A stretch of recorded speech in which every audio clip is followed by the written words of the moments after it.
नमस्कार नमस्कार सर. नमस्ते. आज आपल्याकडं सायटिका ह्या आजारातून मुक्त झालेल्या पेशंट आलेले आहेत.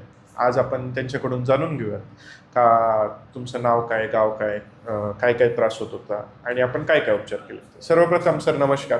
नमस्ते सर आपलं नाव काय? माझं नाव अल्लाउद्दीन नंदकर.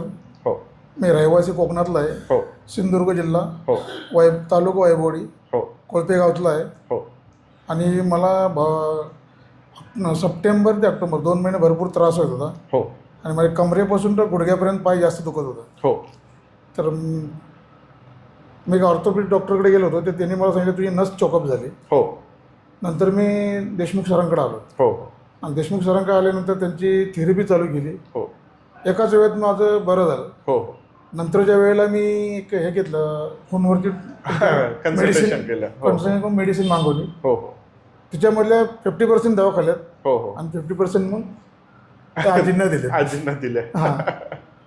तर आपल्याला काय काय त्रास होत होता मला त्याच्या? त्रास म्हणजे पूर्ण ही नस दुखायची. चालताना 2 फूट चालता येत नव्हतं मला. अच्छा, एकदमच जाम झालं. एकदम जाम झालं होतं. आणि तुम्ही मला सल्ला दिला, थोडा बरं वाटलं. हो हो आणि आता ओके आहे. आता व्यवस्थित आहे. ओके उपचाराने आनंदी आहात. ओके आहे. आज भरपूर पेशंट पण घेऊन आले सोबत तुम्ही. आज 4 पेशंट आले. ते माझे रिलेटिव्ह आहेत. हो हो हो एक तर माझे साडू आहेत, हो हो मेवणे आहेत, हो हो आणि त्यांची आई म्हणजे ती माझी सासूबाई लागते. हो हो त्यांनाही घेऊन आले. तिघांना पण घेऊन आलोय. हो हो एक वर्षापूर्वी माझ्या आईला पण 2 वेळा इथं 2 वेळा घेऊन आलो. हो हो हो त्याच्या अगोदर गावातले पण 2-3 माणसं मी आणले. व्यवस्थित आहेत. आहेत, सगळे व्यवस्थित आहेत. व्यवस्थित आहेत. आईला थोडा वाताचा त्रास असल्यामुळे वयाचं थोडं अधून मधून दुखत राहतं. अजूनमधून दुखते. बरोबर बरोबर. आपण पेशंटवरती ॲक्युपंक्चर ॲक्युप्रेशरने उपचार केले आणि पेशंटला बरं वाटतंय. चालायला फिरायला काही त्रास होत नाही. दैनंदिन कामं करायला त्रास होत नाही. एकदम व्यवस्थित वाटतं.